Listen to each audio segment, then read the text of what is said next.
Salutations and good day. We're out here on the edge of the Blues. We're poking around, see if I can find some grouse, maybe get a turkey if I can find one. But I noticed these roses over here. They're Nuka roses. They're native to the Pacific Northwest, and they're covered in all these trees. They're covered in all these red rose hips, as you can see here. And we've had a couple frosts, so they're nice and sweet, tasting pretty good.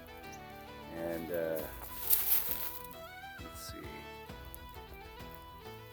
you can see the sugary outside on them. They've gotten quite tasty. If you peel off the outside and get rid of the fuzz and seeds on the inside, the outside of the rose hips is a lot like fruit leather. It's really good. This was a highly utilized source of nutrition for the Native Americans and indigenous populations of Cascadia. They are full of vitamin C, they're high in sugar, and they've got a decent caloric intake for how small they are. And anything with vitamin C was hugely important to these people, to all people. So we found a patch of these guys here, and I got a few of them. Make sure when you're harvesting any berries or native foods that you don't take them all. You know, take every third berry, every fourth berry. But make sure that you're leaving a lot, most, for the wildlife and for other foragers, because if you take them all, there won't be any left. And this is how this plant propagates, and this is a major food source for wildlife in the area. And there's a good chance that if you live in the Pacific Northwest, there's some of these growing just down the street from you. They're a hardy and indigenous endemic plant. Yeah, good times.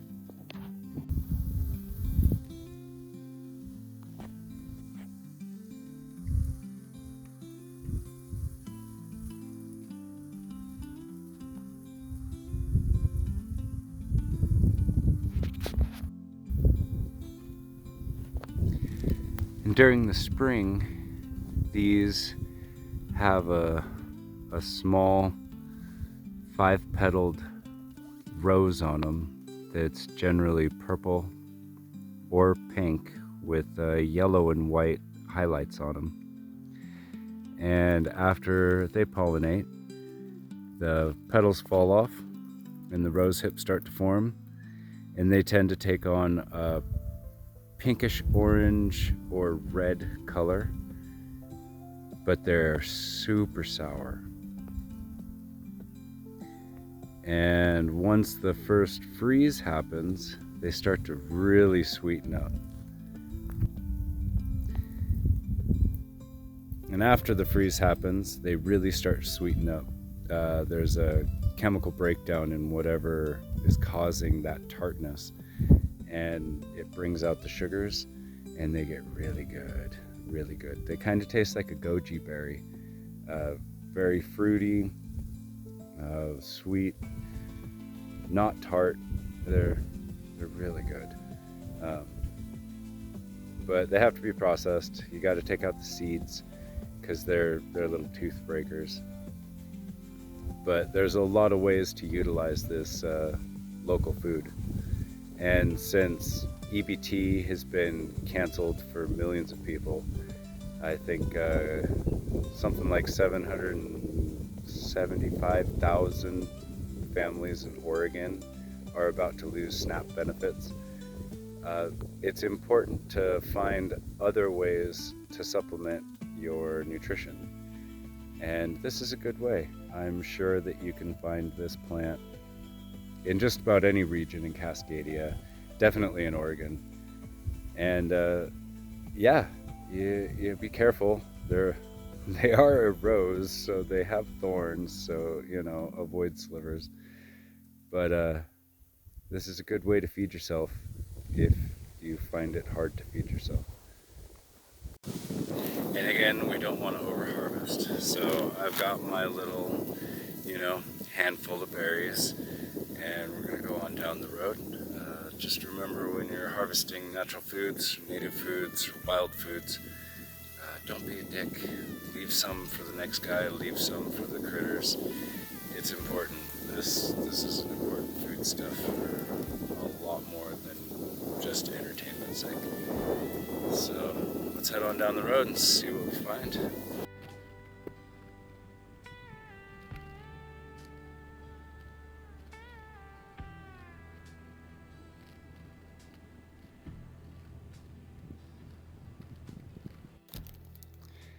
So we made it a little ways down the road, and we found some more these wild rose bushes. This is a different species. It's quite a bit bigger. The Nunca roses we were just harvesting were topping out, you know, 3 feet, 4 feet. These guys are getting up into the 6 to 8 foot range. Much bigger hips, but I think the tiny hips are where it's at. They're way sweeter. These guys, while they do have more fruit on them, they tend to have a little bit of bitter to them. They're not quite as sweet, but you know, beggars can't be choosers, right? Foraging isn't always, you know, your ideal. It's should be the standard. It's the way that we evolved to survive in this world. But a lot of forage foods tend to have a more bitter flavor than we're accustomed to. The grocery store, selective breeding, genetically modified foods, stuff like that, it tends to be more crisp and sweet, while native foods, indigenous or endemic foods, tend to have a little bit more of a subtle flavor with almost unavoidable bitterness to them. But it's not bad, right? I mean, bitter is one of the major components of flavor in general, and we've really gotten away from it. We don't have staple foods that have a bitterness to it. But interesting note that bitter foods tend to activate our mucous membranes. It gets our stomach enzymes going. It increases saliva flow. It helps you digest stuff. And in a lot of indigenous cultures, bitter foods were consumed before a main portion of the meal so that the meal could be digested better. And yeah, I think they're gonna be good though. There's something poking around over there. It's probably just a bird. But yeah, we're gonna walk around here and harvest some more of these and see, I don't know how full we can get this bag. So stay tuned. So we got ourselves a decent little pile of rose hips. I'm not sure what I'm going to do with them yet. Chewing on the idea of infusing a liquor. I don't know. We'll see. It's a lot easier than picking out all the seeds and fuzzies. We made it a little ways down the road. I think we're up above the altitude that or elevation for rose hips. I'm not seeing many other berry bushes out here. So we got our SD cards on the game cam switched out. Looks like there's been a little bit of movement. Looks like somebody fell a tamarack. I don't know how I feel about that one, but it made a nice little debris pile that will make an excellent stand here in a month for my antlerless elk tag in North Beulah. Looking forward to that. And I still got some time to kill, so I figure I will head on down the way to Camp Miller and make a little fire and heat up my lunch. Ooh, that's pretty. And since it's fall, a lot of the larch trees are coming out. See all those yellow trees out there? Those aren't sick. Those are larch. They're probably tamarack. They have super soft needles. They make the best bedding. They burn like gasoline. Oh, there's a few more. Oh, let's back up. You guys should see these. They're pretty. They burn like gasoline, and they turn yellow in the fall. Really pretty. I think probably the best known patch of these is over in Western Oregon. Some foresters replanting after a timber harvest made themselves a nice little smiley face that pops up every fall. You have to have seen the picture. If not, I'll put it right there. And yeah, they're a pine tree or a conifer of some sort, but they're deciduous instead of evergreen, which is interesting. But I'm seeing a lot of them. I didn't realize there was that many of them out here. But we're gonna meander on down the road and see what we see. So I hope you come along. So I wasn't able to get it on camera, but I just saw a Cooper's hawk swoop across the road, snatch up some kind of little rodent, and then give me this dead ass stare. Just it was pretty cool.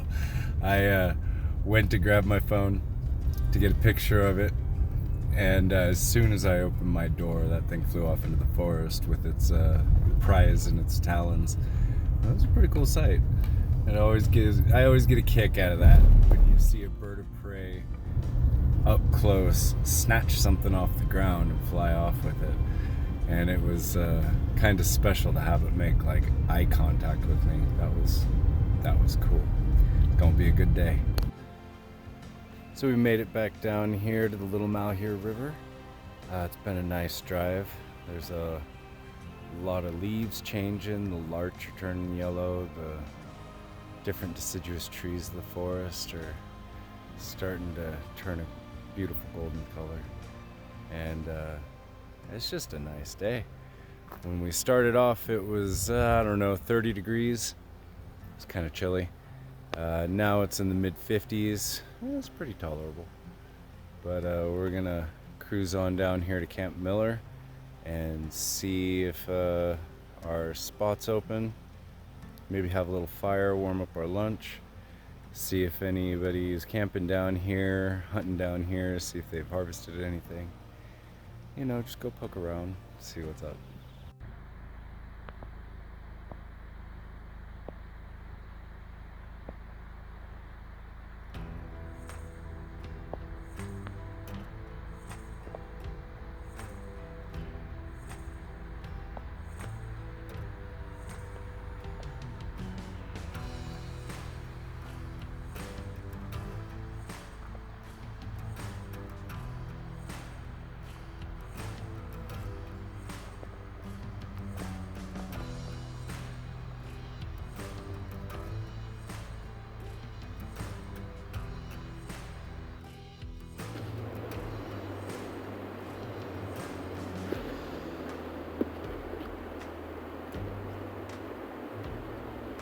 So I think this is almost done.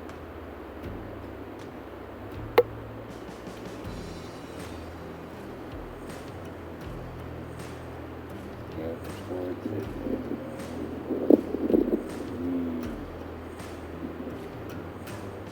Pork taco meat.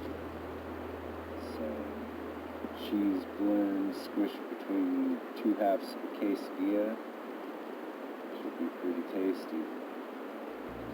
And I got myself a knockoff egg McMuffin that I ate for breakfast. And, I only ate half the bread. It was, whole thing.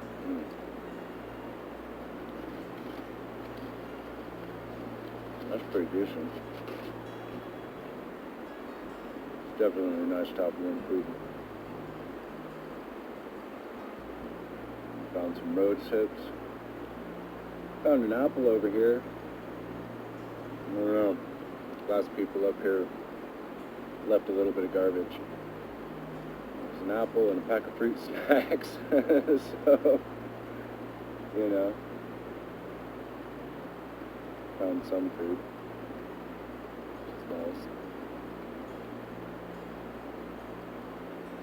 Ever since back in the day when Mr. Miller and I would go out on drive-abouts, we'd play this game. It was, I don't know, thought experiment, I suppose. It's we'd call it apocalypse. You know, if shit had hit the fan and we had to, would we be able to find food to feed our families? And usually we just, you know, oh, there's this, you know, that counts. Oh, I see this over there, that counts. So it looks like today I won apocalypse, found some grocery store food, found some wild food, scrounged up some leftovers. Not too shabby. I even found a couple rose hips up here, but the bushes are young and there's only a berry or two on each, so I left them alone. Can't take every fourth berry if there's only 2 berries on the damn thing, you know.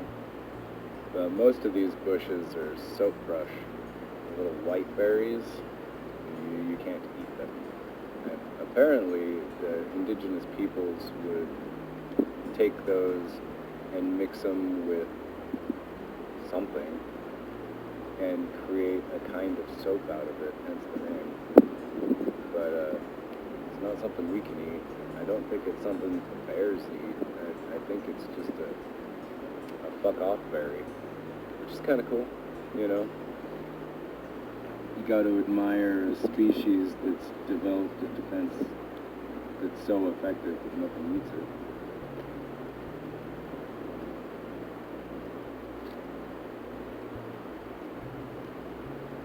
Ooh, I got a bald-faced horn coming.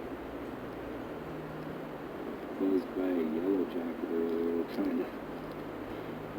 trying to take an intro video at the forest sign, and this damn yellow jacket wouldn't leave me alone.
about done.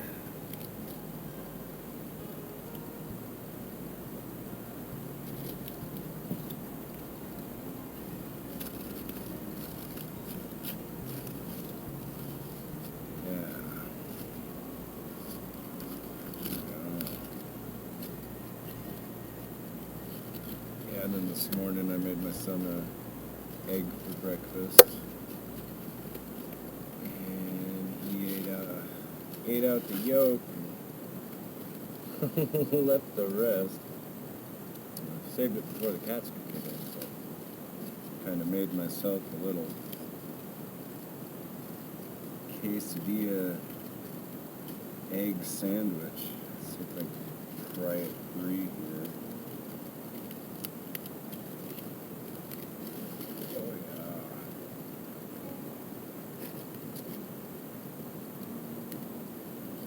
Oh shit.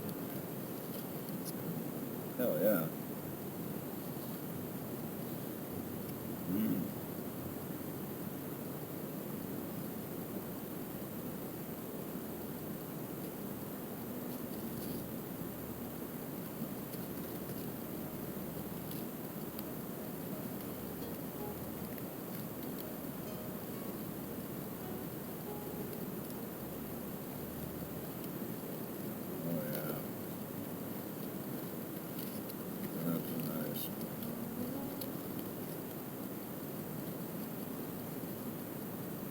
Waste not, want not.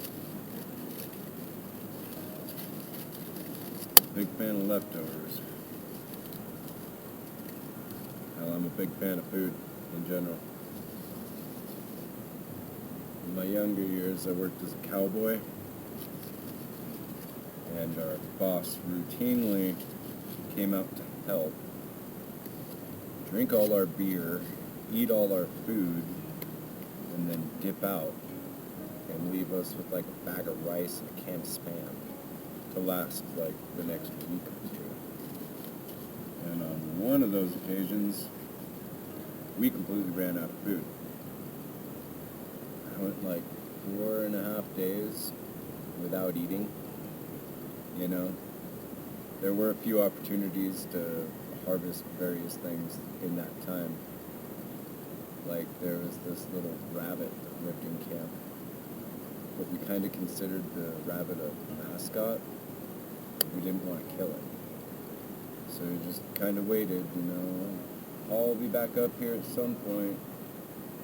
He'll bring us more food. And he didn't show, and he didn't show, and he didn't show. And then, I don't know, it started to get weak. I realized that I had to eat. Had to eat. And I shot a Tweety bird. The best damn thing I've ever eaten.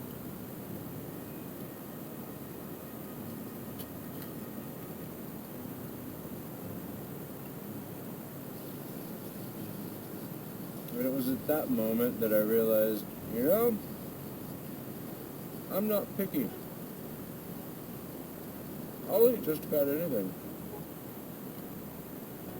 And my kids scoff at these leftovers. I'm like, fuck, that's food. I'll eat that. Put it together right. It can taste pretty damn good.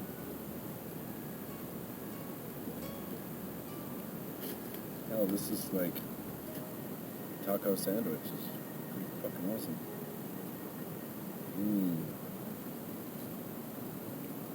Oh yeah.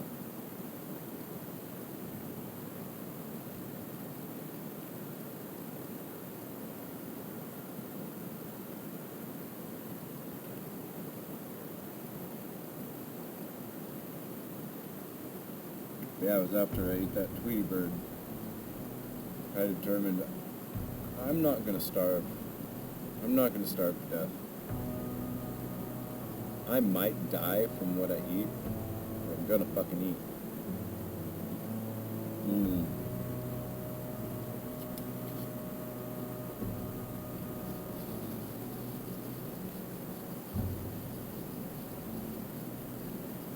Yeah. I have definitely eaten some shit before.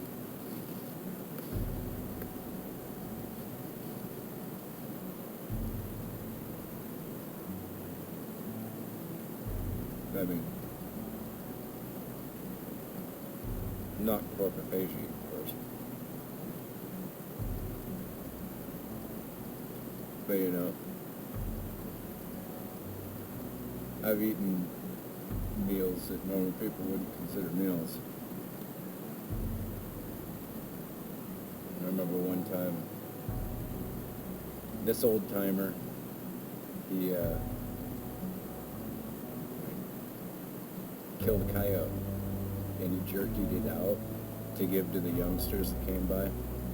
They thought it was hilarious. Give them a piece, tell them what it was after they started chewing on it and watch it freak out. Yeah, he gave me a piece, started chewing on it. I'm like, this is kind of salty, but it's not bad. He's like, oh, that's coyote. And I was like, well, shit. And I took the bag and ate the whole thing. Fuck you, Rock. Joke's on you, man. I don't care what I'm eating, as long as I'm eating. Back before it was illegal, he had a horse slaughter. Did the same thing. Turned it into jerky, handed out to people. Ho ho ho ho ho, that's horse. That shit's really good.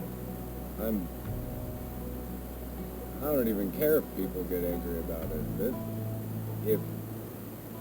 If circumstances had been different and cows weren't quite as dumb as they are, we'd all be eating horse. The only reason we eat cows is because they were stupid enough to let us build a fence around them. Horse is tasty.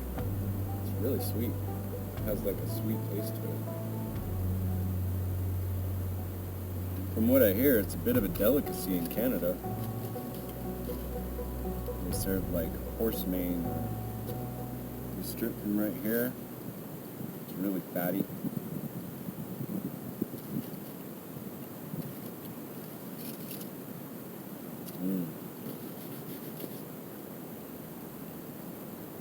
I've eaten Tweety birds. I've eaten thistle.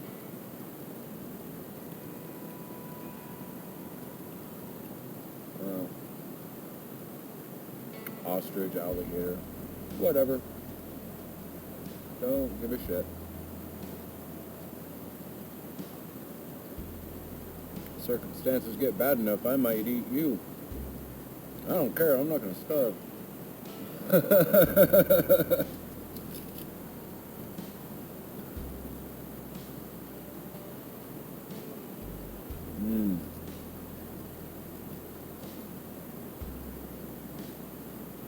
But the one that really surprised me was way better than I thought it would be was cougar.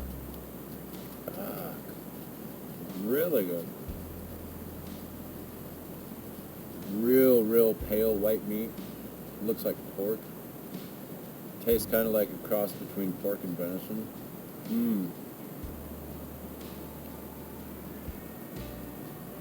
Most people I've talked to that hunt cougar refuse to eat it. But, like I said, I'll eat fucking anything. It doesn't matter to me. If I'm hungry.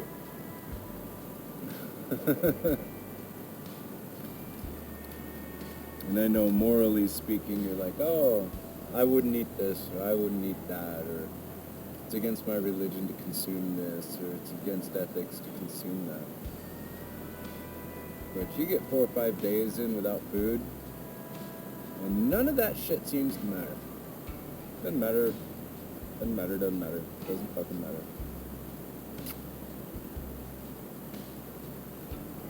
And hopefully you never have to experience that. Because it sucks.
So we had a good little trip.